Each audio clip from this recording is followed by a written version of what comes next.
Like, you know how Tiffany Haddish did Girls Trip? Yeah. Imagine like he was like that in like his first 10 movies. That's crazy. And that's what made people go like, he's gonna keep doing this. He's gonna outshine everybody. You can't keep letting him get away with it. He keeps outshining everybody in 10 straight movies. What are we gonna write? Why are we even writing the movie? Let's just write an idea, let him act that shit out.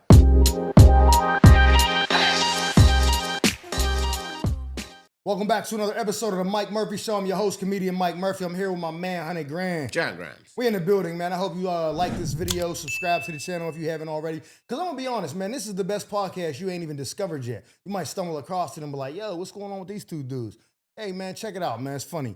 But, yeah, last episode was cut short because the episode actually was about 2 hours and 15 minutes, and it was zero comedy.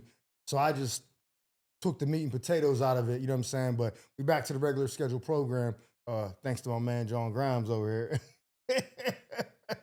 Look here, man. We're all gonna be rich one day. We don't need any crazy fans coming back, make us do a press conference in 20 years. So boom, so this is what I want to start it off with, right? I just finished watching a documentary on Netflix about Eddie Murphy. Oh, you son of a bitch. Being Eddie. You didn't see it yet? I have not watched it yet.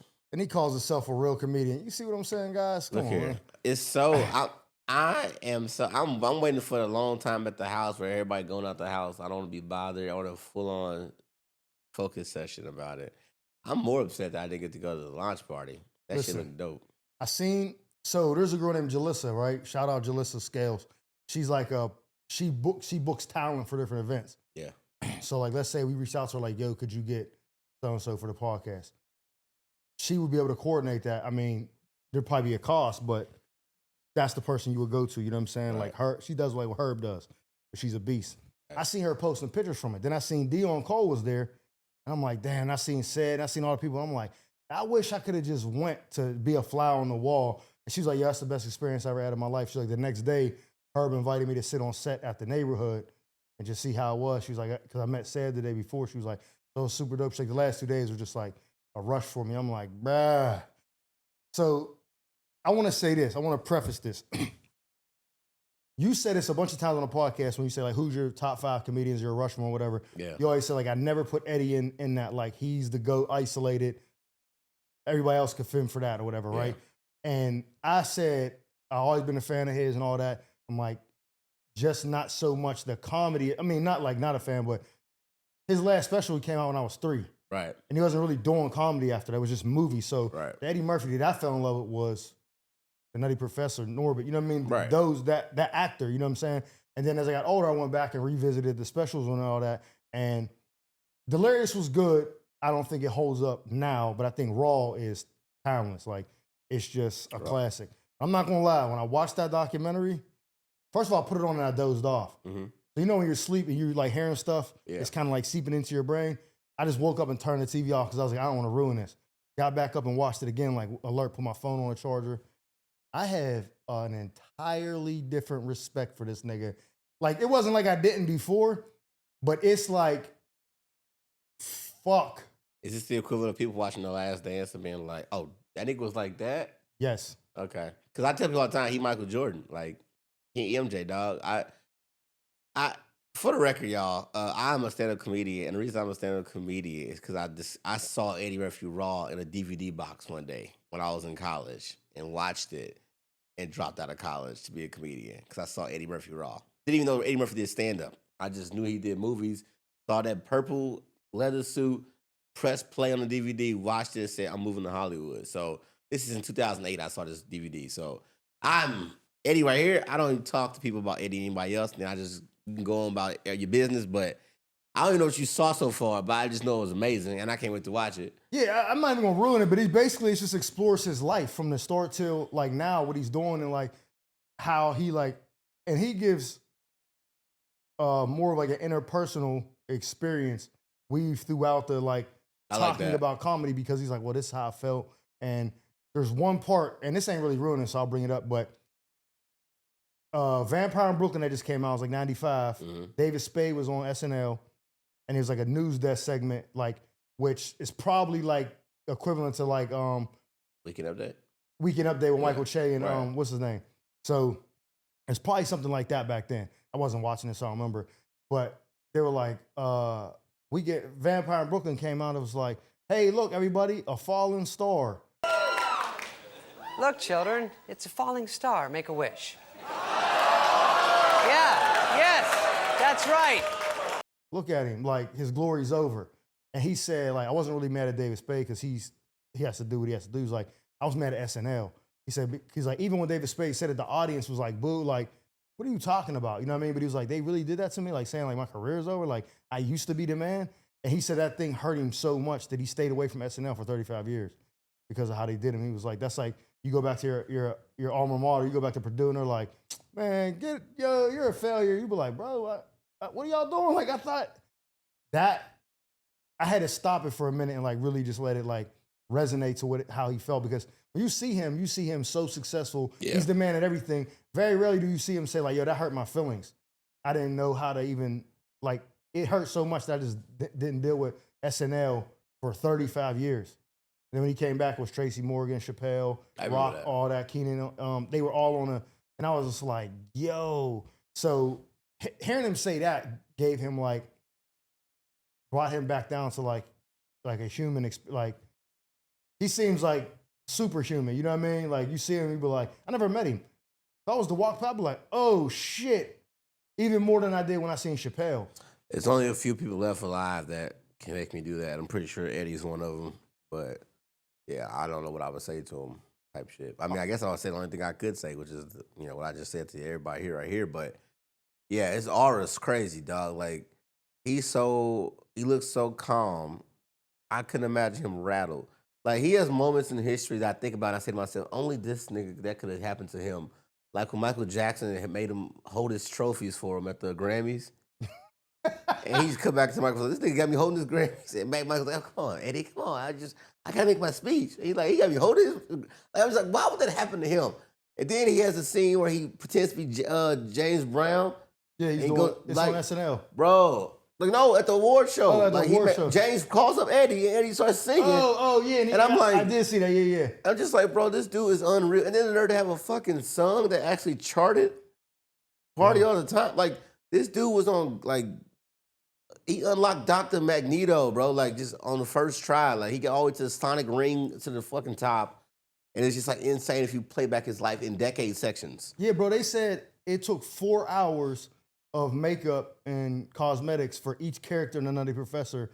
And Pete Davidson said that's why no comedians be wanting to do roles like that. Because no one wants to sit in there, let alone do that for every character. He did it in Coming to America. All that, he's like, no one wants to do that. He's like, he likes doing that. And he said it's because he grew up all his life. He loved movies like Frankenstein and the Star Wars, like all them where there was like costume, like makeup. And he was like, I just was enamored with that. And so when I started to make movies, I wanted to do that. He was like, it didn't bother me that I had to be in makeup that long. I was like, bruh, that's crazy. But just singing, like when he was like, I never got an Oscar. He's like, I did this, I did this, I did this. And he started listing all the shit that he did, stuff that I totally forgot about. And I'm like, bruh. And he was like, I was so young. And he said when he started out, like I was doing like 90% of my act was just impersonations. He was like, and then when I became like 17, basically I think he said from like 14 to 17 or something like that, 15 to 17 something, his act was just like emulating Richard Pryor or, Cosby or whatever. He's like, but then at 17, I had my own bits where I was like, oh, this is who I am now. What a bargain. What a bargain. What a bargain. Bro, the visual of that, I heard that on audio. I've never seen the actual joke of it. I just heard it on Pandora when I was cleaning hotels. Because when I said I wanted to do comedy and move to LA, I started working at a hotel and I would just clean the hallways of food and shit. And just put on Pandora to see how old I am. I'd play Pandora, Richard Pryor, Pandora, Eddie Murphy, Pandora, and just heard all his like bits that were like on audio. Yeah. And that was one of them. He going to Chinese restaurant and like, oh, Chinese restaurant's the same, blah, blah, blah. Gay got in there, same prices, blah, blah, blah. What the bargain? I was like, what the bargain is the greatest fucking line I've ever heard in my life. Like, Facts. It's not even it's a tag, but it's the punchline too. Like, what the bargain? Like, what? Yeah, but and they would say that too. They would all the time. It's oh, like, this, what the bargain? Good fucking bit, dog. Well, and he's just so, I'm going to tell you what I learned, right? And I don't want to give him all the credit because I don't want to be the dead horse. You and Tone talk about this, like we'll be out, I'll say something and y'all be like, yo, and I'm like, huh? When he in his documentary, he said like he has Seinfeld said this, or sorry, not Seinfeld, Arsenio said it. He said I'll be over his house and I'll just see like a notepad on the desk with like stuff jotting down. He's like, I got stuff everywhere. So he said everybody wants to know, can I come back and do it? Like it'd be easy. Remember we talked about that and I said I don't know if he could do it because it's not one of them things that you got to do the reps. He said I've been writing, I never stopped writing. He's like I got bits everywhere. He's like, oh, that's a good bit. I'll be recording it on my phone. That's a good bit. He was like stuff that's ever like I could do it anytime. It's not like current events or whatever. I believe him, dog. And I was like, damn. And so when I started thinking about that, I said, you know what? I gotta stop fucking around because every day I say something or see something or I'm talking to somebody and when I see them laughing hysterically, I'm just like, oh, yeah, it was cool. And don't go on my phone and be like, no, that's a bit. That's a bit. Joe said something to you at the podcast that was a bit. And I forgot what it was, but he was right. It is a bit. And you need to go back and watch that shit back like the last 10 minutes. At the end? You said something. I think it was about like you hanging out with your daughter's friends and like a bunch of YNs. And you was like, hey, I ain't got what y'all doing, dog? What up? FaceTime. Put them niggas on the phone. Something like that. Whatever you said at the end of it, he's like, that's a bit. And I was like, you're right, that's a bit. But no, dog, that is the truth. Whatever you say and make people laugh in general conversation, that is a bit. Because that's the most natural version of yourself. Yes. And you got to capture that. And to me, Eddie is so funny because he sounds like he's always just talking. All the time. So I bet in that interview, there's moments in there that are funny, and he was just talking to whoever to interview him. He's just so naturally funny, dog. Bro, he opens it up. He says, it's just so funny that, like, he said, back in the day, he said they had his Klansmen on TV. And he was like, I don't like niggers. Oh, yeah. And he was like, oh, you don't like no black people? He was like, well, I like that nigger Eddie Murphy. He tickles me. And he was doing that voice, like, this how I'm saying. He's like, that nigger tickles me. Oh, yeah, I like him. He's like, so you don't like no black people? He was like, yeah, I don't like black people, but I like that Eddie Murphy. That nigger, yeah, he's a good one. Like, he was like, to me, he was like, holy shit. Like, he was just talking, bro. And that's how he is, it reminded me of that interview you did with Dude when he was like, why do you want to say the word nigger? And he was like, oh, well, that was aggressive. Oh, yeah, that clip. And then he just went on and like made everybody laugh. And I was just like you said, it's hard to see him rattle. Because in that moment, everybody like, oh, what the fuck you say? He was just like, here's a moment to not get swayed, not get pushed out of my square, and do what I'm born to do is make people laugh and turn something negative into a positive. He owned that moment so well. So crazy. Made a white dude sweat like, he the one that should have been sweating. So I think that Richard Pryor is gonna be everybody's OG, right? Like in terms of like whoever we look up to, they look up to Richard, which is fine because that's their era. And a lot of people look up to Eddie, but we don't realize how many like Eddie is Michael Jordan because of his impact. That's why I say like we don't matter how many specials he made. He made 2 specials. That's the equivalent of 2 3-peats for Michael Jordan, dog. Because the niggas that wear leather after that for the next 25 years on comedy specials, niggas wear leather. You had to wear leather to do a special. Why? Because Eddie Murphy wore leather twice. Martin did that shit twice. Yeah, both Jamie Foxx, Martin. Bro, look at everybody's special from 91 on to 2005. They either had on leather or they had on some ostentatious outfit. And they weren't no crazy outfits before Eddie put those on to tell jokes. You know what I'm saying? That shit's crazy, man. It's just so. And then, like, to me, culturally, his jokes stood the test. Raw, especially. Jigga man, why you treat me like animal? Like, that's Eddie Murphy's. Eddie, I want to talk to you. Eddie. Why you treat me like animal? Like, that, like, with his cultural impact on jokes was crazy. You know what I'm saying? Like, the half joke. Your woman want to divorce you and taking half? Like that is the most one of the most iconic bits in general. Like, half. I want half, Eddie. Fuck you, Mr. Funny Man. And then Dexter St. Jock, a girl going to an island to get fucked. Ain't that just how Stella got her groove back, bro? Yes. Like, everything this nigga did was so copied. They wanted to find another Eddie, and they couldn't. They didn't. But the point is that he did all that shit in 2 hours of comedy. And under the age of 30. And here's the thing, right? You brought this up, so it's a good point. You said, is it like people who didn't really get to watch Jordan, and then you watch The Last Dance, and you're like, oh, it's hard to watch The Last Dance, and even us, we seen Jordan play. Like, we grew up watching Jordan, you know what I'm saying? That's why Jordan was always my favorite player. Then Iverson became my favorite player, but I didn't think he was the best. Then LeBron came, and I love LeBron because he checked all the boxes. He filled the shoes. He did everything he was supposed to. But after watching The Last Dance, even if you didn't grow up watching Jordan, like if you're a person born in 2000, it's almost impossible for you to say Jordan is better than LeBron after you watch that when you're watching Braun currently, because for two reasons. One, this culture of people don't have the same grit as those people back You then. said Jordan's better than LeBron? It's hard to say Jordan's better than LeBron? No, LeBron's better than Jordan. Okay, got it. Okay, yeah. Yeah, it's hard to watch Last Dance and be like, yeah, LeBron's better. Yeah. Even if you like on the fence, that would sway it because it's not.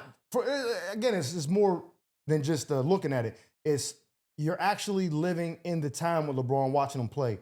That already humanizes him way more. Yeah.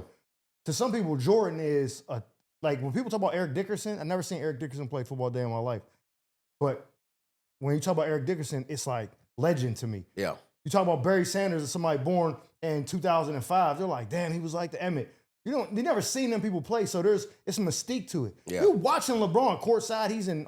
He's arguing with Stephen A. Like, it's making him too accessible for you to be like, oh, like Eddie. No one sees this nigga. Aura, yeah, it's all about like aura. It's crazy. Like I said, even when I met Dave, that's my favorite comedian of all time. The reason why I started doing comedy.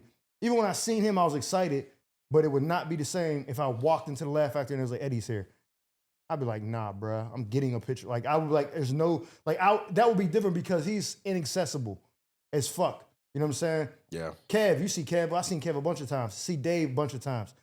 Once you can do that, it takes the mystique away. So watching LeBron play and then seeing this super highly polished production, the music, the interviews, the mystique, all that Jordan, it's like you can't say that. You know what I'm saying? So I would say that LeBron and Kevin Hart have like a parallel then to their careers. Facts. That's what it is. Kevin Hart definitely has the longevity right now. He has the box office ability. He's carrying comedy for a good decade plus now. And he's had branch off success, whether it's movies, commercials, TV shows, things like that. And I think LeBron has capitalized as much as he possibly could out of his career as well. But if you were to say icon status, right? And we're living through Kevin Hart's current status. Yeah. Therefore, we see him too. It humanizes him too, right? Exactly. But icon, they make the documentary about Eddie right now, right? While Kevin Hart's still currently right here. And it's like you watch that Kevin Hart documentary, Eddie documentary, you go, oh, that's the icon right there, bro. Anybody passing that? Yeah, facts. In 40 years or 30 years from now, they do something on Kev. Yeah. Your kid will be like, oh my God, the first time I heard Kevin Hart, he don't care who Eddie is. Like he ain't gonna give a shit about Richard Pryor. Yeah. Like sometimes I go back and try to like find Richard Pryor things just to see because from people like Tone will say this, people from that era will say, we can do comedy the way we do it now because of Richard. It had never been done like that for black people before Richard. So he's like the blueprint of how it is. And then basically it's like if Richard goes up and takes all the brunt of everything, right? Gets knocked down, all the being a super celeb where he's critiqued for everything. And in that documentary you bring up when he set himself on fire trying to freebase, you know what I'm saying? Yeah. Like they show all that, right? He's taking all the brunt of being the first black comedian to really be legendary. And then Eddie comes and says, I got it. And he has Richard to study to make it even better. Well, I think that's the important part to remember is that two things about Richard. The vulnerability, is the first part of what makes Richard so iconic was that the second part is the storytelling. Nobody was just straight up telling stories about their life and making them funny. Yeah. Like they were just telling jokes, set up punchline, I went to the doctor, blah, blah, blah. Starting off with my mom grew up in a crack house. It's like, wait, what? There was a wino down the street. You know what I'm saying? He always talked to me on the way out. Now it's like, wait, what about the wino? Tell us about the wino. Tell us about do you think he's just talking to you at the sidewalk? But these are bits. Yeah. And that's the difference where people was like, oh, you can do stand-up like that? And then people start telling jokes about themselves and laugh at my pain, things like that. Right now you can talk in a different format of comedy. Even if you watch A. Murphy Raw, he wasn't really, or Delirious, he's not really doing Richard Pryor's style. No, in the sense of reflective comedy like that, right? That's probably because he's so young. I mean, I'm not saying his style. I'm saying him breaking open the doors to allow, like Eddie probably couldn't have came in and did what he did if you don't have a Richard first. Oh, right. So that's what I'm saying. So that's why I said like he stood in the way. It's like, yo, we gotta walk down this alleyway. There's gold at the end. Richard's like, I'll go first. He comes back, shot, stabbed, alligator bit him. He's like, yo, you go down there, stay to the left. You're gonna see a light, walk under. He's telling you how to navigate because now he already went through it. Now Eddie can go through it less scathed and do it his way. And do it his way and make it bigger. And that's why, like, even when you look at Eddie, if you look at Kevin's career, even though we're living in it right now, he's parallel to Eddie's career as far as accomplishments and things he did. The stand up, he's broke records. He's done in stand up. He's actually done more than Eddie. May not have the same influence. Well, stand up, I don't know if he's done more from a data standpoint. Like he done more specials already. Yeah, like, I'm saying he like stopped him, after 2 him specials. selling out like the Lincoln Financial. Oh, well, yeah, stuff like that. So it's like yeah. he has done more. I'm not saying it's more impactful. I'm saying he's accomplished more. Have you checked that off? But like, well, Eddie never did that. Or, Right. You know what I mean? At the time Eddie was Eddie, he could have did a stadium.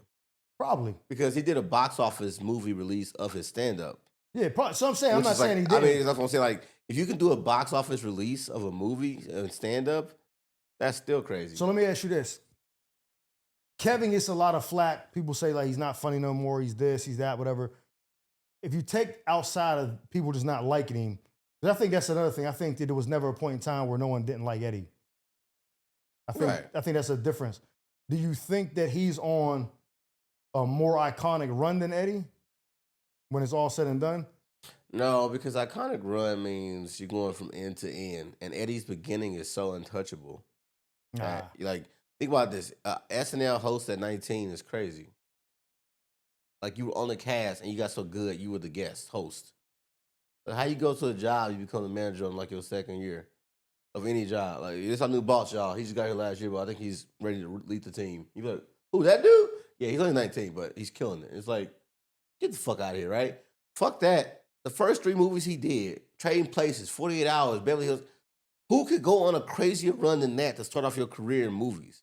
And you know what I just found Them out? all fucking classics. In that documentary, Trading Places was not even supposed to be his movie. Of course. It was supposed to be... Somebody fucked it off. It was supposed to be Richard Pryor and Gene Hackman? Gene Hackman. Yeah. But he got burnt up from the crack shit, and it was like, hey, we got this other guy, and the dude who wrote the movie, or was like, it was his movie, I forget his name, was like, who? Like Eddie who? We didn't even know who he was. Like, he wasn't Eddie. He was like, okay, I guess, you know what I mean? And he said when he got there, after like the first 2 weeks of filming, they were trying to fire him. And that dude was like, no, don't fire him. I see something. I'm telling you, it's going to be good. And that movie ended up being what it was. And they asked Richard Pryor after that, like, how do you feel? He was like, I don't like it. Because how do you feel like people saying like he's the name? He's like, I don't like it. Of course. And I was like, but it wasn't like, you know, some people were like, nah. You know, it comes off as like hate to some people, like, he ain't even funny. It wasn't even that. It was just like, this is the changing of the guard. I see that's it. all it is. I understand it, and I'm not happy about it. Like, I'm not hating on him, but I'm just mad because I thought it was supposed to be me for however long, and now it's him. No, Eddie came through swinging, bro. And like, I didn't get the Beverly Hills Cop hike. I never watched him. Then I watched him as an adult and was like, if this came out when I was like 25 in the 80s, I'd be like, this nigga is amazing. He went to, and then I live in LA, the idea of Beverly Hills Police Department is even funnier now. Bro, it's all like... Could you imagine a nigga from Detroit going to Beverly Hills Police Department and doing the shit he did? It's like, oh my God, that's such a good movie, bro. Wearing a Lions jacket, it's too. It's such a good movie. I can't believe he made that many good movies. Those scripts, I'll give the credit to the scripts or whatever, but he made those, he carried them fucking movies, though. Yeah, and they said in that Trading Places, it was... What was the words they used? They said it was the first, up until that point, all the black like actors were like the Robins to Buddy Cop. Buddy Cop shit. Yeah, like they weren't it was like, but in that movie, in Trading Places, or not Trading Places, 48 Hours? 48 Hours, everything was like, yeah, if something you want to do this, convict, he was like, that dude couldn't do anything without like asking Eddie, like, convict, you think we should do this? Like, and even though it wasn't written like, it basically made it seem like, yeah, I'm the lead, but I need to find out from him what we can do next. Like, I got to go through him. He's not like my assistant. He's like my equal. He's like, and that's what changed the whole dynamic of those movies of black people being, because even though he wasn't supposed to be the man in the movie, it was like everything goes through him. Bro, I was like, shit. He been number one on the call sheet for so long on so many movies, dog. I can only imagine the creative control he had in the 90s. That's why he made so many dope black movies after that.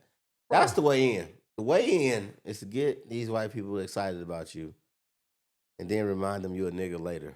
But you got to take care of them first and get them their money. And then you can go back and say, surprise, I'm still a nigga, and then do your nigga shit. When Chappelle described the scene from Nutty Professor, he said it was probably one of the most magical things he ever experienced because in that moment he said, you know, they shoot all the scenes when he's Clump, and then they go back and do it when he's Buddy Love, and he's like the audience is there's like when they're like cut, everyone will be going crazy. He was like, and what you saw was this is a comedy legend already, but then they looked at me and was like, and this guy is going to be a legend, and these two are going back and forth in this just going at it. He was like, and you seen the brilliance. He was like, I can't even describe how it felt. He was like, it just was insane. And I was like, bruh, can you imagine, like, when you see that, when we watched that movie, Chappelle wasn't who he is today. Right. So imagine if you went back right now and watched it. He's like 8-year-old Dave. You would have a whole different, like, perspective of it. You'd be like, yo, this is crazy. Well, I think it's dope that Eddie was like, nah, if you out here, I got you. Think about how many young dope comics he put on and give them their first, like, real spotlight role. Like, he gave Chris a role. Yeah, Chris. He gave Dave a role. He gave Martin a fucking co-star role. Like, he actually gave these guys spots that were, like, legitimate spots to remember. Martin did Nobody doesn't remember any of those roles in all those scenes. No. Like, you remember Martin and Boomerang. He's probably, like, 8th or 9th on the call. Boomerang, Harlem Nights, he gave David Allen Greer. It was a bunch of comics in all these movies, bro. Harlem Nights was crazy. I want a version of Harlem Nights, like, to put, like, 10 dope comics in one movie and just, like, let's have fun. That's all he did was, like, get these niggas, like, basically, like, a appreciation dinner into a film. Yeah. Like, I appreciate all y'all did for comedy. Let's make a movie and get money together. They don't fund black movies like that no more. No. Eddie's run was like so dope. They're like, we're not doing that shit again. Honestly, the 90s was the last time we're going to have a run like that, I think, without owning a studio ourselves or something like that. But, like, they was trying to find the next Eddie. They kept giving everybody, like, the opportunity to, like, prove it. It didn't. They couldn't get nobody close. His talent is just immense. He's amazing at acting. He is, like, you know how Tiffany Haddish did Girls Trip? Yeah. Imagine, like, he was like that in, like, his first 10 movies. That's crazy. And that's what made people go, like, he's going to keep doing this? He's going to outshine everybody? You can't keep letting him get away with it. He keeps outshining everybody in 10 straight movies. What are we going to write? Why are we even writing the movie? Let's just write an idea, let him act that shit out. Like, I would have watched the outtakes of all those movies, too. Bro. I'd pay to watch the Life outtakes, all the Nice outtakes, fucking everything. They profess out. Like, if we used to watch the movies in theaters, they would play the outtakes at the end. Yeah, that shit was hilarious. Think about this. There's something about, like, you have a talent, I have a talent. We all got talents, right? Imagine you're able to pair that talent with a nonstop 24/7 confident, cocky, arrogant, whatever word you want to use, sprinkled into it. Because we talked about this before. Confidence affects your jokes on stage probably more than anything else in the room. There's been times where, and again, this is something I just learned the other day, where when I told you, I'll be saying something and be like cracking jokes and being funny, and it's because I'm not, there's no pressure. I don't feel like I'm trying to like get approval from somebody. Right. I'm just being myself. So when they're cracking up, I'm like, oh, I don't be doing this on stage sometimes. So when you have that, and everybody talks about it, like, what was your best set? Oh, I was going through something bad. Usually when you don't give a fuck, it works out. You go up there. So he goes into every situation like, I know I'm better than everyone here. I just was telling Trent that. I said, you got to go in there and assume that it's their loss too if they don't take you. You know?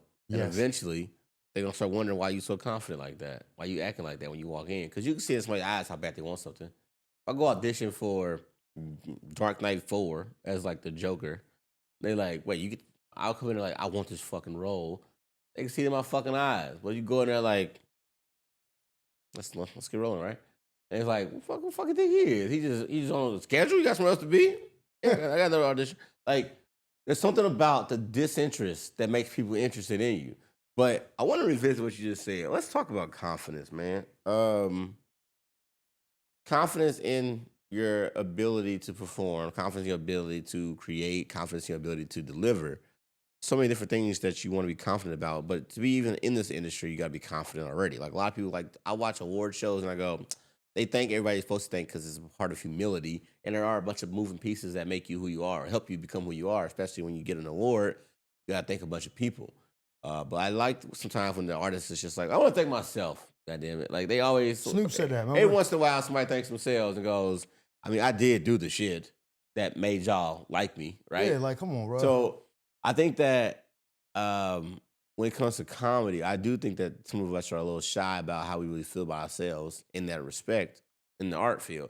And it's not like a competitive thing, but do you have an idea of where you stand in the comedy world, like where you think you are, like in terms of not ranking individually, but like if you had a percentile tier or a bracket or a pyramid, right? Food chart type of shit. Like, how do you think you stand in terms of like how good you are at creating comedy or performing comedy, or what tier or how funny do you think you are? I think that people won't say what they really think they are. If you ask 100 comics how funny they think they are or where they think they are in terms of what tier they're in, they won't say their honest answer of what they really think they are. I mean, bro, But why is that though? Like, because you want to be afraid to be proven wrong, or you think that you're not the actual person you're saying you are? okay, so let me ask you this. I'll give you even a better question to help like dial in on what you're saying. If you're on a road with Tone, if Tone said on a scale from 1 to 10, 10 being Eddie Murphy, 1 being like, trash, who do you think you are, right? And he tells you, I think I'm 8. That's what he says, right? Yeah. You. And you say, what if you actually think you're 7? Are you gonna tell him 7? Or are you gonna be like, oh, probably 5? Because you might not want him to be like, nigga, you think you're a 7? I'd say 10. You would say that? I would say 10. With Eddie? I would say 10. Okay, so But- you wouldn't be one of the comedians that would be honest about what you thought you were at if you had to pick a rank? Bro, I would be honest. And this is what I think about. Like, it's one of those things where it's like sports, kind of like, right? Like, do you think there's somebody out there that was alive that say, I'll probably, if I got to the NBA, I'd be as good as Jordan? Somebody out there probably existed with that ability. Yeah. Did they get to the NBA? Was it drugs? Was it crime? Was it blah, blah, No, blah? I ain't asking that. I'm I'm saying saying that when you ask a question like that, I always think about that. Like, yo, do you think you could create life-changing material, create life-changing jokes, like have the ability to make people laugh on a large scale? And when I think of that question, I think absolutely. Like, I think there's no doubt in my mind. I honestly, I would say, I'm on my way to becoming that, is what I would say. Like, if you say, all right, Eddie did everything he did by X amount of years, I would also challenge you to go, all right, well, you start here and you get to this date. That's a lot of fucking years to have done that, right? So even Dave being like 33 years in the comedy right now, like he didn't do killer things in his first 10 years. No, I get that. You know what I'm saying? So like when I think about where you think you are, you ask me that question, I'm not thinking of where I am now relative to the person you listed. I'm thinking of what's my capacity. No, I'm not talking about capacity. I'm talking about like now. Like where are you at popularity wise? Yeah, no, but you said, well, maybe I understood your question I'm wrong. saying like if you how ask good comedians do you what think you tier- are versus how successful you think you are. No, I'm not talking about successful. I'm talking about good, because you said if you ask most comedians what tier they think they are. How good is your joke, right? If you had a tier, if we think was the best comedian in the game right now, who would you say? So Dave, would you say Dave, Bill Burr? Who would you put as like? Probably Dave, Bill, and Chris. All right, so you put that in like a bracket, right? Yeah. And then the next bracket is like guys that are like really hilarious, and they're just beneath that. And it's not nothing more than successful at really than anything else. Like, Yeah. And then like there's the guys that are like comedy club all year round, like some theaters. But I'm gonna tell you why that doesn't matter, because I think that success doesn't care about. I mean, talent doesn't. Popularity doesn't care about talent. So. Well, if you're talking about talent, I mean, that's just that now. That's what makes it interesting, right? Because I think there are comedians right now that are like not in that first street of people's names. I think are funnier than those three guys, and you can't like really control that, because how you make somebody laugh is how you make somebody laugh. Yeah. Versus somebody saying that's such a good joke, you're not better writing jokes than that dude. It's like, all right, now we get into. Okay, so what I was saying is this: like, you said most comedians wouldn't put themselves in a tier they thought they were in, because they'll be like, and you said, why is that? And I said, okay, for me, I can't answer. I asked you that question, and I thought maybe that would. Why would you think I would say a lower number of tones said like a certain number? Because I'm telling you why I would have said it, and this is why I was, because, and I hate feeling like this, but when I'm talking to someone or communicating with someone who that I respect or admire, there are points where you want their validation because of what they accomplished. And sometimes if you come off like, I'm funnier than you, or I'm better than you, the response to that is get the, you know what I mean? Like, it's just sometimes you're like, man, I don't want to I be get told, that. I don't want to be humble or put, you know what I mean? Like, I get that. And then when you say that, then they're like, oh, you think you, all right, you go up after Joe Coy. And then you're like, okay. Like, you did that. I mean, that's why I use that for an example. Yeah, What yeah. I'm saying is like, once you don't take the humble route, people try to humble you. So I think that's interesting, but I also think that it's also like, well, if you really want to go through the fire, why not bring the fire to you, right? I agree with you. So I think that I have been in a space where I'm like, you know what? What's the not? That's a dumb question I asked. Now I was trying to say what's worse, but like, you've already tried a way of humility, and you get so far, and you're like, what if you try a way of Hulk Hogan style?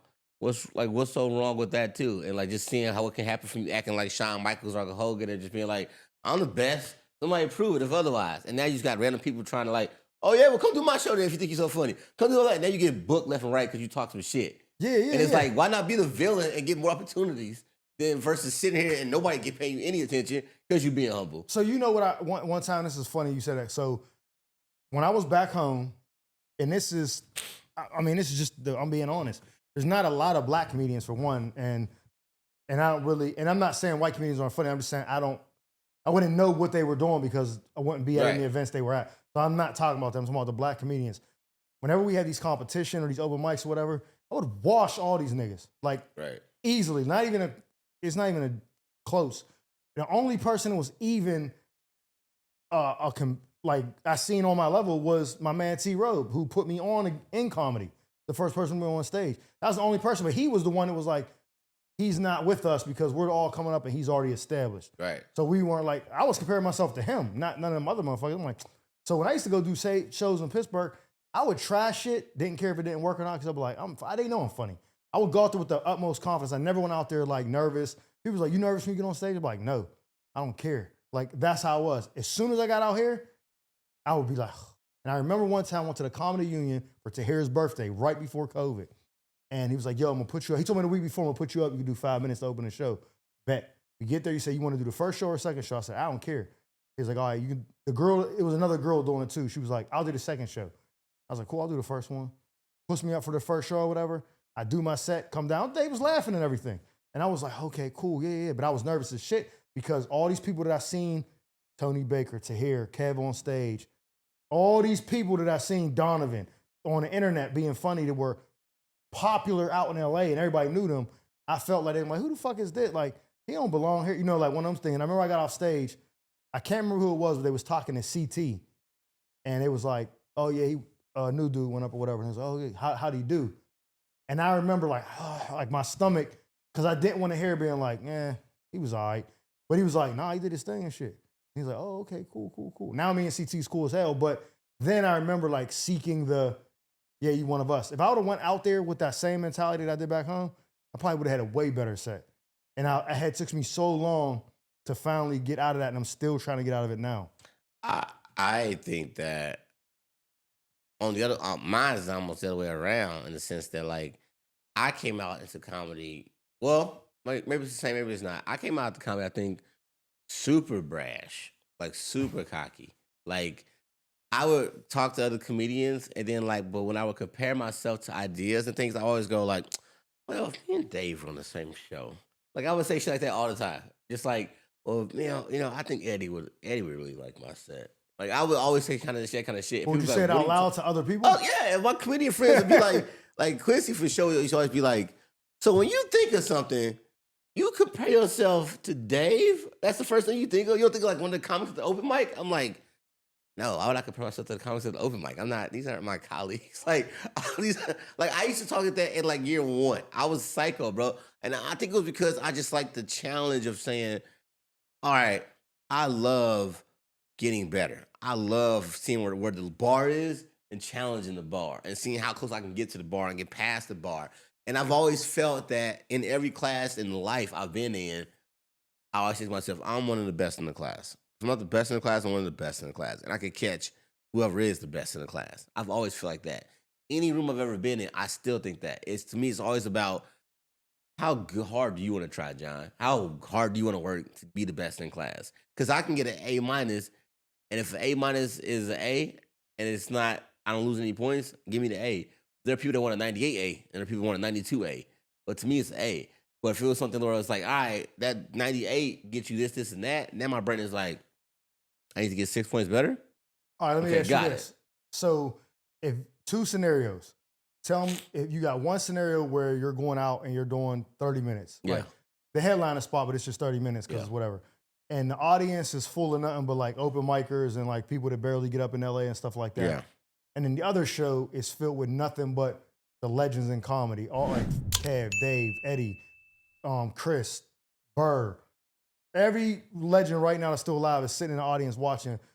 What set do you think you have more confidence at, and what set do you think is better? Do you do better? The first show is the audience's comics. The both shows. I'm just giving you 2 scenarios. One, you're the headliner, regardless, 30 minutes. But in the one show, the whole entire audience is just like open mic comedians and comedians that barely get up in LA trying to get, you know what I mean? They're nobody. Basically, what I'm trying to say, people that you're fucking more ahead of, and, and you know you're better. And then if I go around a bunch of pros, or you go and do your 30 minutes, but the whole audience is the Nate Bargatze, everyone's, Dion's, all of them. I want the headliner room. But you think you'll do better in that room? Absolutely, because they would know. Like they would know, oh, this is good material. The young comics or the new open mics might be like, I mean, I can see how that could work, blah, blah, blah. I feel like if you actually in the game, you would know, saying like, they would understand your bits. Absolutely. And be like, I ain't gonna bullshit you. That's a good bit. They know something's funny. Okay, so you wouldn't be nervous though? No, because to me, I would be like, that excitement I would have. Like, you know how people say, like, you say you wish you had the energy you had in Pittsburgh and at the LA show? Yeah. My excitement to perform around those guys, it's something people ain't even seen yet. Like, I salivate thinking about the idea of walking into a show and I see a lineup and it's me and then big dog. I'm like, oh, nigga. I can't fucking wait. And I know they probably think, like, who this little nigga think he is? He think he about to be funny. Absolutely, I'm about to be funny. Like, I want them niggas to be like, who on stage? Because once you do that for the first time, when you see us, you're on stage doing work and you see an OG poke their head in, and you realize, like, they wanted to see who was getting the laughs. Because they heard the laughs and was like, who is this nigga getting laughs? Yeah. And it happened to me. The most random situation ever happened in, but I was at Mavericks Flat in LA on Crenshaw, off Crenshaw. What the fuck is that? Bro, it's like over there in the hood. So what is it? It was a key shaking show. So like if you get on stage, you ask, they shake your keys, get on stage. I thought you was like a restaurant or some shit. It was like a lounge type thing. And I got up there and I like was doing my set and I'm messing with his name, but like Ezel from Friday. Oh, His brother, they was twins. Yeah, I did a movie with the brother. They was standing outside the front of the club when I first walked in. I was like, man, that's Ezel. I'm in LA. This is so weird. It's like my first year in LA, bro. Maybe second. But like, I walked in and it's like, all right, y'all, this number in the list. I go up, I started doing work. And I remember laughing and like looking off to this corner of my eye and I saw the door open up and he had poked his head in to see who was on stage. And then he just like stood there. And I was like, all right, I guess I'm gonna keep going. But I was like, oh shit, that's what it feels like when you're getting people's attention that matter. Yeah. So that feeling, even though that was like a year or two in the comedy, I was like, now I want that everywhere I go. I want everybody always to be like, who the fuck was that on stage? Like, that shit is exciting to me. So like, I could not wait to be in a room full of all those guys. So now now I'm looking at it a little bit differently because when I'm on any list where I see, oh, hitter, I'm like, I'm not about to beat a nigga that'll be like, yo, everybody was funny, but that first dude, you know what I mean? I don't want that. And my first time experiencing that was doing that private birthday show in the Bay 2 years ago. It was me, Jay Phillips, James Davis, Just Niche, T-Barb, and then there was people that were like some locals that were opening. But basically we were the ones that got paid to be on that show. So I'm back there. I know Jay, I seen him at the Laugh Factory. He's writing on TV shows. James is writing on everything. He's killing that Chocolate Sundays every other, you know what I'm saying? I'm like, Just Niche is hilarious. I'm like, and I didn't know the girl T-Bar, but I knew like she's here, so she got to be somebody. And I remember thinking like, ain't no way in hell I'm about to go get cleaned up by these niggas on this show. Like it's not happening. Like, and that's at like my page was like super booming. So people was there like, I know this dude. And as soon as I came out, somebody said something like, "Oh, you got the Timbs on. Where's your It was the Saya Collective shoes, so everybody was wearing his shoes. Yeah. I had Timbs on, and I was like, "Man, shut your ass up!" And I just went cracking up. I just went up there relaxed, like I wasn't like I didn't care. I was like, I'm going to do my thing. And I remember people was like, "Yo, you was so funny, blah, blah, blah, all this shit." And I was thinking like, yeah, nigga, that was so. When I do see that I'm on a list with Beast, I tend to do better than when I'm on a show with people who aren't that good because I don't care. Let's say I don't say I don't care, but I don't look at it like, oh, I can't be that dude. I'll give Tony credit for like really drilling that point in. Like, why are we taking off plays? Like, why are we taking off shows? Why are we taking off sets? Like, if they came to see a show and you were part of the show, you got to give them a show. And I agree with that a lot because I used to do shows. Bro, I can't keep track of how many shows I've done with under 10 people in the audience, under 5 people in the audience. So to me, I've always thought, though, if it's more than that in a room, we're going to have a ball. These laughs actually going to carry somewhere. Like, you got to I had to perform for a date one time. They had a private show, boyfriend, girlfriend, sitting second row of a show that I produced. And I'm like, nigga, I got to entertain a couple, like, for 30 minutes? Get the fuck out of here. So, like, I think about that kind of shit, and I go, yo, if you got a real crowd out there, I'm going to go hard every time. So, like, but when I see really good comics, I don't know if it's the idea that I'm thinking to myself, like, I want to impress them more than I'm thinking to myself, like, I'm supposed to be here. I hope you guys are doing well, too, tonight. That's how my brain is thinking. I'm like, oh, I'm supposed to be on this lineup, and I'm going to do really well. So, I wouldn't loaf today. Otherwise, at the end of the show, it's going to be you were funnier than the big blank blanks. And nobody wants that feeling after the show. No. Because I'm outside after the show. And I'm listening for everything. You know what I'm saying? Yeah. So if I heard that, they're like, oh, you was the funniest one on the show. And you had them names on the list. I'm like, is that right? I was the funniest one. Like, bro, I'm only thinking about how good my set can possibly go. And honestly, my excitement for that kind of shit is just about the idea of me knowing I belong there and then like having the aha moment afterwards of being like validated. Like I was right. I said I was blown there and I was right. And like, so I can't wait to perform with Dave type shit or wait to perform on a show with like Bill Burr or, you know what I'm saying? Like just those shows where it's like big dogs. Even like, not even, but like those shows where they have like all them people on one lineup, like those like We the One type shows where it's like a bunch of, any of those kinds of shows is like, dog, I don't gotta be the most popular person, but if I'm on that show, they're gonna be like, hey, that dude, whoever that dude was, the least famous dude. Yeah, because they don't. Your name is not why they're selling tickets, but you're getting the audience from the people who did sell tickets to be like, oh shit, who's like? That's how Kevin really took off from the Shaq Comedy All Stars. Yeah, like it wasn't they didn't know him. I mean, there was people that didn't know him, but he was close. He was headlining it because he didn't even want to do it at all, and they were like trying to sweeten the deal by being like, we'll let you headline. And he's like, all right, I guess I'll do it. And then they were like, who is this? And they started going back and seeing the other shit, like, oh, he's hilarious. Exactly. And it took off. And this is, again, it's not, like, besides your family, and I'm here by myself, but we spend most of our week with Tone. You know what I'm saying? Do you ever think about it? Like, I see him 3 times a week. A lot, 100%. You're with him 4 days, 3, you know what I'm saying? 3 or 4 days. Yeah. So we're with him, like I said, besides your family, I'm with him more than anybody else. Always with him, right? And we're in a car driving or talking, whatever, I'm always making him laugh. But then when I get on stage, I'm like, oh, hope this, like, it feels like a different, but I'm just natural, I don't give a fuck. He's cracking up and he's like, yo, that's a bit. And I'm like, what the fuck is going on? Like, I don't know why that is. I think it's like, because I look at him as like Mr. Miyagi, and I'm Daniel's son. It's like, I don't want to disappoint him. But that's how I was with my dad. And anybody, like, I never wanted to let my dad down. So when I was doing shit, I'd be like, oh, motherfuckers at my football game, you gonna cuss me out for me. Like, I didn't play good at all when my dad came to my games. When that nigga wasn't there, I'm fucking shit up. Then he go to the game. Damn, what happened out there? You sad as hell. I'm like, yeah, man, I don't want to hear that shit, bro. What the fuck is wrong with you? And I'd be like, all right. And I play different. When he wasn't there, I would go crazy. So that's my goal right now. 2 goals is to not even write it down, say it, the voice note, because when I type it, it never comes out as natural or as funny as it is when I'm just saying it. So I'm a voice note, whatever it is, and then work on turning that into smaller bits too. so I can just do like you did. When you say you did all the mics that you did so many that you built up an hour, and you only had 2 years in comedy because you kept writing new.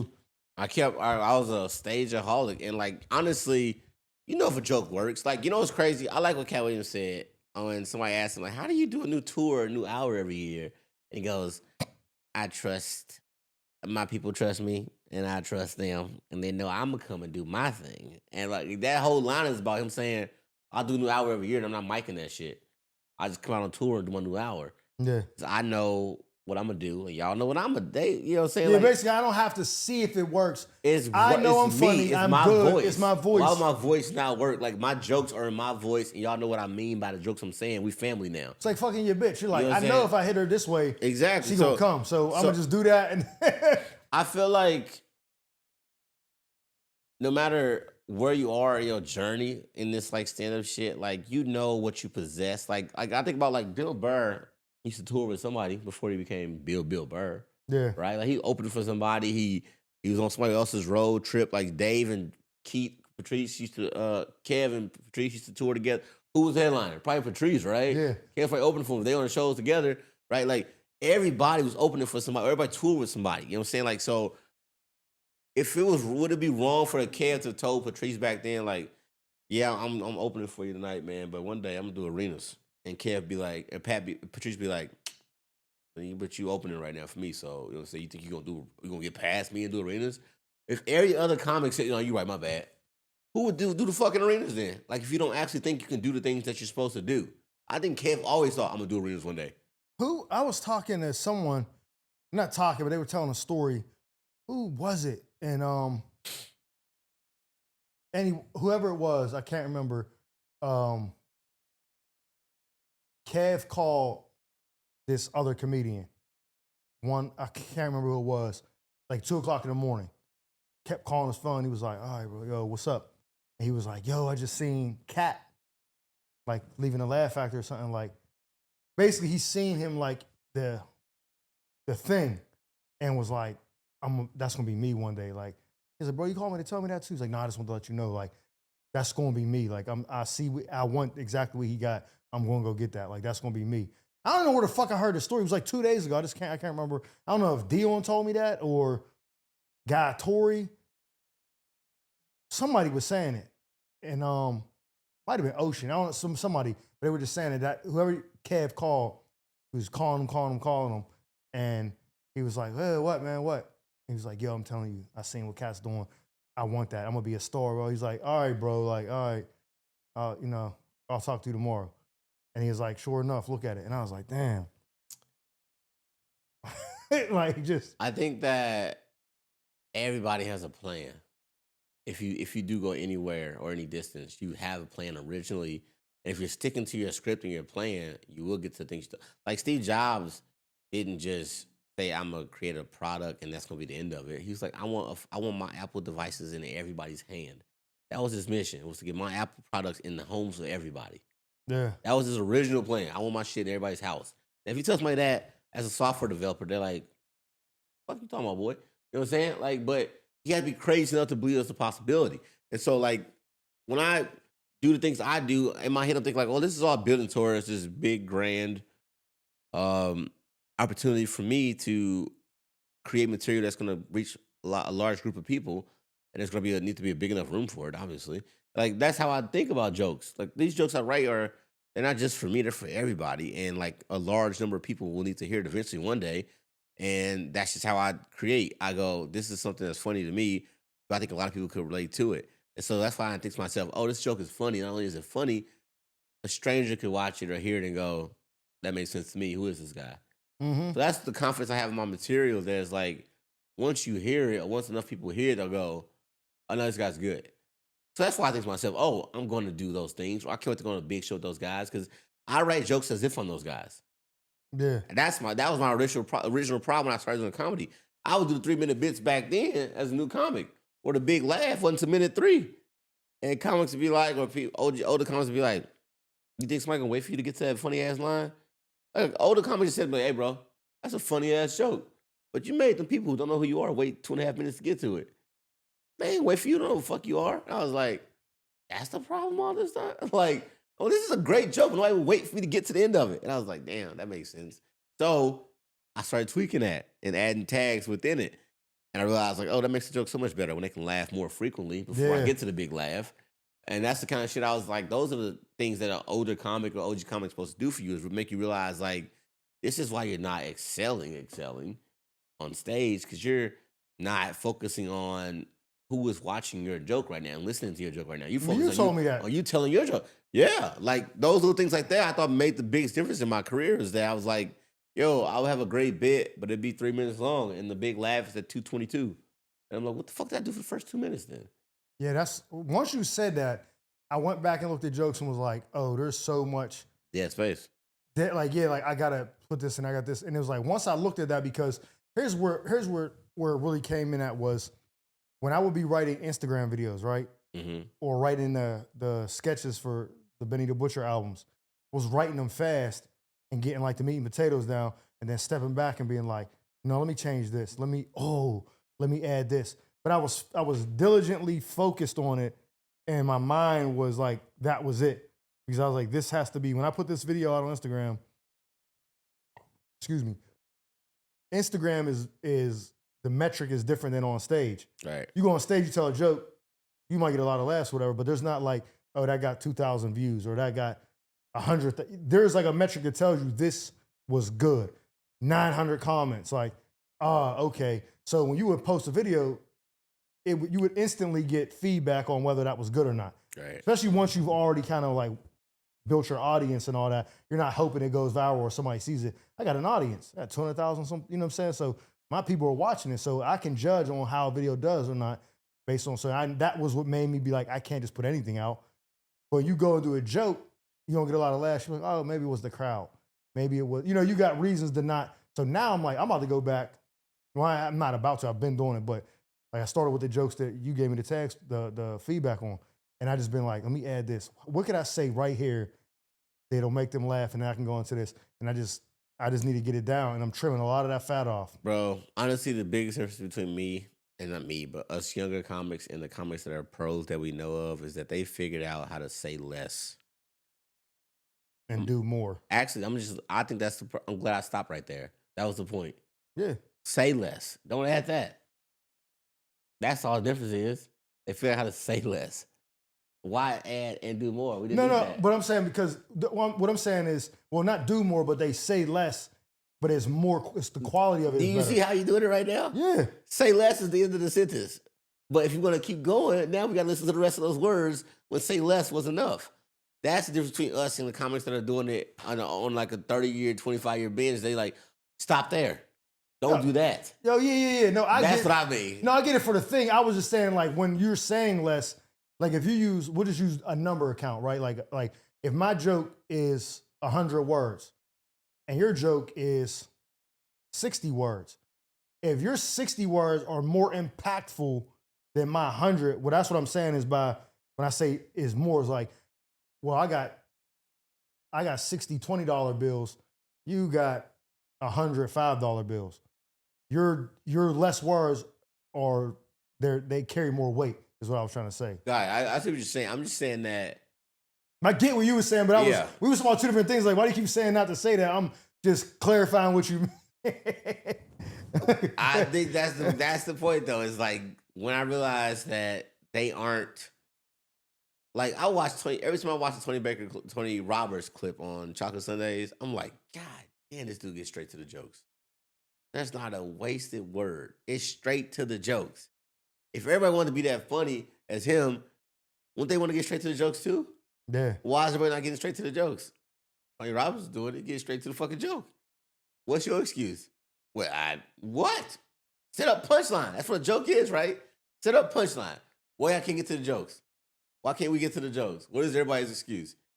Nothing makes me more annoyed, and I'm guilty of it myself in my past. I'm trying to get better at it every day, than watching a clip on anybody online, especially if it's been edited, which is even more embarrassing, of a long ass, wordy ass, did we need that ass sentences to get to your punchline? Yeah. And I'm like, did you need that?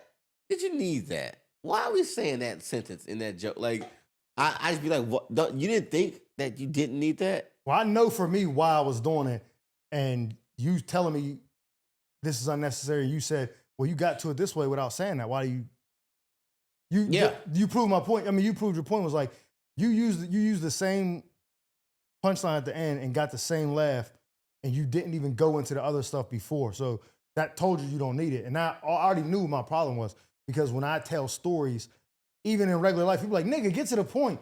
I'm including, yeah, but the shoe she had on was red. And I remember thinking about that because I like red, and it'd be like, nigga, that one had nothing to do with the story, but I gotta get out of doing that on stage. So now I'm way more cognizant of it because when I'm looking at it, I'm like, that's not, no, we don't need that. We don't need that. We don't need that.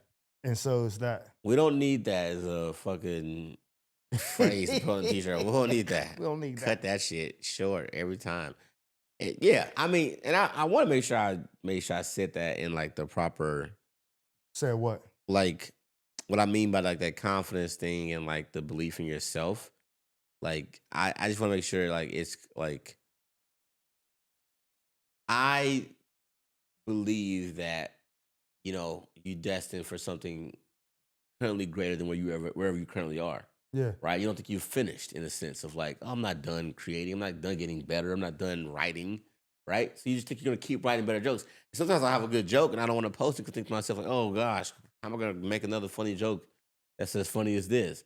Which is now you putting a gun in your own creativity because I'm like, you know what? I should let every fucking thing go just to make myself go write another funny joke. I made the last one, didn't I? I made the one before that, didn't I? Why are you worried about what joke gets out and gets seen? Shouldn't you want people to see your joke? Like, so I had to like really realize, like, oh no, that's on me, bro. So I'm really glad I kept filming all this shit this year, and I hope that all this shit gets released all this year. So my brain is like, that's out of your system. Now 2026, I hope you got a new fire hour you about to create. And that is exciting to me now. So I'm gonna say this before we wrap, because you just said something that I wanted to bring up earlier, and then I forgot about it. You just said something that sparked my mind. When you think about some of the greatest people in entertainment or sports or whatever, you think about their mentality. Kanye West is one of the best examples. Yeah. You could not, he was working with Jay-Z and was like, nah, like we're doing it like this. And then I just seen the clip of Jamie Foxx when he was like, how he met Kanye, when he was telling him how to sing the slow jams. He was like, you need a Marvin. He's like, yeah, what are you doing? Don't say it like that. Say it like this. This is Kanye West telling Jamie Foxx, nigga, don't say it like that. Trust me, I know. The belief in himself, people were like, he's crazy. Him, you hear Jordan, the way Jay-Z talks, Jay-Z said, there's not an artist on this planet that can stand on those stage with me on those verses and go 20 for 20. Are you crazy? And people were like, no. He was like, nigga, it ain't happening. And he wasn't like, well, maybe there's, like that ability to be like, I guess you have to have that if you want to succeed. You can't do it without that. You have to be crazy. When I first weekend I came out with Tony and I wasn't even featuring yet. I was still doing the guest spots. Everyone was sitting at the bar. I remember him like, I was asking him like, yo, who else have you like to get on the road before? Because I genuinely didn't know. Yeah. And he was like trying to name as many comics as he could. And it didn't matter who he was going to list. In the back of my head, I already had the sentence that I was about to say next. And I thought to myself like, well, this is what I was going to say in the moment. As my first weekend out with him, just fucking carrying bags and doing 10-minute sets, I was like, I'll be the best guy you ever brought out. You said it? I didn't. I said, well, I'm glad I'm being a part of this now, and it'll probably be a good idea at some point. Like I said something like along the lines of like, well, I'm glad I'm part of that list now, and I got work to do, right? Yeah. And then the only reason I didn't say it was because I thought to myself like, why say it? Why not show it? Right? Because I was like, why tell somebody what your plan is in terms of like being funnier? Because honestly, who knows? If I say it then, maybe it's like, hey, you heard Grammy say he about to blah blah blah. It's like, no, get that nigga out of here. Like, you know what I'm saying? Yeah, that's you true. never know what saying it could do. And I was like, but I believed it. Yeah, you not saying it wasn't because you didn't believe it. You was like, this might be not a good chess. Yeah, like it's not. Yeah, it's just like not an idea of like what your ultimate goals is. Like I need to get better, and this is the best way to get better. Is get on this road and learn. So, but I know what I possess, and so I think that it was a kind of a cool moment when we were in DC a month or two ago, and I did the first show or the second show, And I think it was the second show. I got off stage in DC, obviously, with Tone, that's the big weekend, right? Everybody comes, all his friends and people come in town. And one of his friends grabbed me off stage and was like, hey, man, come here, man. I've known Tone for 20 plus years. I've been out to all these shows. I come out every year, whenever he at, and I see all the guys he bring out. You are by far the funniest one I've ever seen him bring out in all these 20 plus years. And I was like, well, that feels way better than me telling him that I thought I would be the funniest comic he's brought out. Yeah, because you coming out saying, I'm the GOAT, and then somebody being like, no. You're not saying nothing. They're like, yeah, he's the GOAT. Yeah. It's like, let somebody else do. It's different when somebody's like, yo, this dude, I don't know who this dude is. This new guy you got here, he the funniest one you ever brought out. Now, I don't know whoever he's all seen, but he said he been with Tone 20 plus years, and like, he probably come to DC, probably come to other places in the NYC or tri-state area, all that kind of stuff. And like, I was like, well, that's a dope compliment, right? Yeah. And I thought it immediately reminded me of San Antonio. When I first thought of that conversation, I was like, it's way better to let people tell you what they think of you than for you to tell somebody what you think of yourself, especially when you're on the way up, because it just don't matter. You ain't did it yet. Yeah. Do the work and then like reflect. Don't reflect on what you could be, because that shit ain't guaranteed at all. So even like right now, I think about like, well, I'd love to say what I could do next if I was given the opportunity, but I would much rather time go by and somebody say, I can't believe you just did that shit in the last 2 years or last year or so. Like, that is more of a, oh, I'm glad I shut the fuck up for once and just did the work, versus being like, you're not going to regret this decision. Like, you know what I'm saying? So I think that is a good thing to learn. It's like, don't tell, wink, wink. No, like, there's no reason for you to talk about what you want to do next. Just go do the shit. Let your actions speak louder than your words. Absolutely. You know your plan. Nobody else needs to know your plan. You just need to know your results. Yeah. And if you're reaching them. Facts. Let's wrap it there. Yeah. Hey, man, it's been another great episode. If you haven't, again, already, hit the subscribe button, man. Like this video. Leave us a comment. Tell us what you thought about the episode, man. We try to do different segments and different things, but today I wanted to start with that because I thought that was, the Eddie thing was going to lead into a good conversation. So this is a great episode. I'm your host, comedian Mike Murphy. I'm here with my man, the Grand. John Grimes. We'll see y'all next week.